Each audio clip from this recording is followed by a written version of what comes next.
most terrifying thing in a human life is not the dark. Most of the time, the scariest thing in life is what you see under the light. Because some photographs, even if they truly belong to you, they feel like they don't. And some memories, even if they never happened, they sit inside your mind as if they were real. Hello, dear viewer. In this video, you'll watch how a single photo appearing on someone's phone slowly collapses an entire life. But this is not just a story. This is another extreme side of life. The dark psychology of how our brain can deceive us. The ruthless face of false memories, distorted recollections, and a subconscious that fills in the blanks. If you're ready, let's begin. By the way, in the previous video, there was also a man whose door was knocked in the middle of the night. You can check it out. Enjoy the video. 3:11 a.m. There is a moment in the night. After 3 a.m. passes, there is a strange silence on the streets, even the walls in the room. You sit in, feel a bit colder. The shadows in the corners of the ceiling grow slightly darker. When humans are asleep, the world relaxes. But when the world relaxes, the brain begins to talk. And when the brain begins to talk, the subconscious emerges. At that exact moment, James, the hero of our story, woke up with a loud jolt. It wasn't a dream. He hadn't woken up from a sound that changed the rhythm of his heartbeat. Actually, he didn't wake up because of something. It was that feeling. That strange pressure a person experiences in the fine line between sleep and wakefulness. That pulled him out of place. He sat up in bed. The silence in the room was strange. For a moment, it felt like no one was breathing. His phone was lying next to the bed. The screen was off, but it was cold. Cold like a stone. James reached for his phone. He didn't know why, but it felt like he had to check something. Like something made him feel this way. He turned on the screen, and then he saw something he never expected. A new notification in his gallery. New photo added. James froze with fear. His fingers trembled as if touching cold metal. A photo had been added to his phone at 3:11 a.m.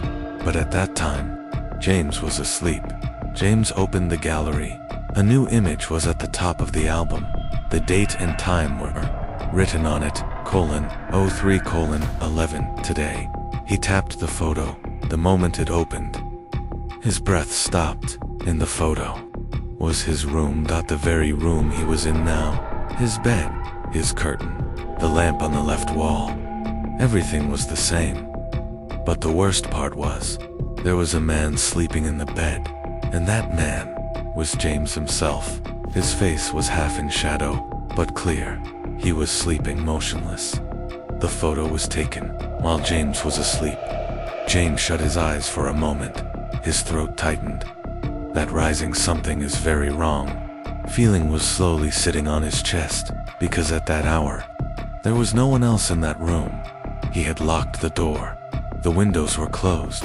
There was no one who could have taken that photo. And the worst part, the angle of the photo was not human. No one except him could unlock his phone with face recognition. And he lived alone. It was as if someone stood right above his head, leaned in, and took the picture from very close to his face. The angle was not something a human neck could naturally support. This was a photo taken by someone who leaned in and got close to his face. James stared at the screen. The world felt empty for a moment. Someone entered my house. Someone watched me. Someone touched my phone. How did this happen? His mind felt attacked by dozens of questions. But at that moment, he noticed something at the bottom corner of the photo. A tiny, faint detail. There was a shadow at the bottom of the frame. A human shadow, but not exactly a shadow. Close to a human shape, but the outlines weren't fully clear. A blot, a silhouette, as if something was standing one step behind. James's heart lurched. He zoomed in with 2 fingers. There was something in the shadow. A shape, a protrusion like a shoulder. A dark mass where the head might be. But the strangest part was its angle. It didn't look like something held by a person. It looked like something that wasn't moving, standing still, waiting, as if a being standing in the dark was watching a sleeping human. James nearly dropped the phone. There is a truth in psychology. The human mind can never leave a void. If a memory is missing, the brain fills it when you sleep. The images in your head change without you noticing. Some things are stored in the dark side of the brain. But the scariest thing is, the brain can make you remember something that never existed. This dark trick of memory is called false memory syndrome. A person can remember something incorrectly. They can believe they lived something they never actually lived. And sometimes, they can believe they took a photo they never took. The brain is the most dangerous enemy of a human. But what James experienced was not this, because the photo wasn't just a false memory. It was a digital reality. It was on his phone real. It couldn't be deleted. Even its file size was visible when he tapped it. This was something beyond misremembering. The world of psychology has discussed this for years. Digital memories distort the way the brain works. Before, when a person recalled a memory, they changed it over time because memory is flexible. But the photos in our phones killed that flexibility. Every photo feels like evidence. The brain cannot defend itself against visual evidence. You see a photograph, and suddenly your brain accepts that moment is real. Something that never happened at Bacon's. Something you think happened. That's why every photo on your phone is stronger than you, stronger than your brain, because the brain is flawed. But a camera is not. Or so we think. James didn't sleep that night. He kept staring at the photo, but then he noticed something that made his blood freeze. The XF data. Phones record hidden information for every photo. Which device took it, which sensor processed it, how many milliseconds it took to capture. James opened the data, and his breath stopped. It said, device, unknown, camera model, non-aperture, focus, location, off flash. The phone was saying, this photo wasn't taken with any camera. James's hands turned to ice. A silent smile seemed to settle onto the phone. Even the walls felt like they were watching him. He was alone, yet he felt surrounded. The next day, James installed cameras in his house. He added a new lock to the door, blocked the windows, but that night, again, at the same time, his phone buzzed. 312 new photo added. James turned pale. He opened the screen. The new photo was another picture of the same room, but this time, something was different. In the photo, the person lying on the bed was gone. The photo showed an empty room, but the door was half open. James ran to the door. The door was closed, but in the photo, it was open. The photo didn't seem to show something that had happened. It seemed to show something that would happen. There is another concept in psychology: prospective memory distortion. The mind creating images of the future. The brain remembering the future, producing a memory that hasn't happened yet, as if it were real. But even this theory wasn't enough to explain what James was experiencing, because the phone couldn't simply remember. Something. The photo was digital, a data file. Tangible. It was a physical image, not a dream, not an illusion. This was a trace, a mark. So who left it? There was another detail in the photo. James hadn't noticed it at first glance. A tiny red light on the edge of the door. A dot, like a camera light. But James had no camera in his house. A cold sensation ran down his spine, as if someone had placed their own camera in his home.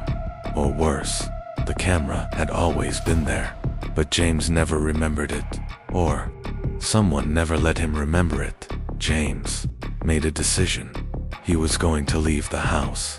But just as he reached for the door, his phone vibrated. A new notification. Last photo added. Every muscle in his body froze. With trembling fingers, he tapped the screen. The final photo opened, and James collapsed where he stood in the photo. Someone was standing next to the door, but they had no face. A human silhouette, but no facial features. No eyes, no mouth, nothing. And above the photo, there was a tiny line of text, not shown by the phone interface, but embedded into the photo itself. "You will remember soon." James fell to his knees. His eyes widened, his throat closed, because when he checked the date of the photo, he saw 3:11 tomorrow. The photo was from the future. False memories create you. Psychology says this: a human's identity is shaped not by what they truly lived, but by what they think they lived. A photo in your phone can't change your entire identity. If James knew these photos were coming, his sense of reality would break. Everything he remembered would blur. Even his own past would become questionable. Because memory is fragile, and digital images can hijack the brain's decision-making. Reality can slip. Memories can rot. The mind can eat itself. James is gone. James's phone was found the next day on the floor. The screen was on. There was only one photo left in the gallery. This time, there was no room, no bed. No darkness. There was a face, but that face was not James's. Someone else's face, but blurred.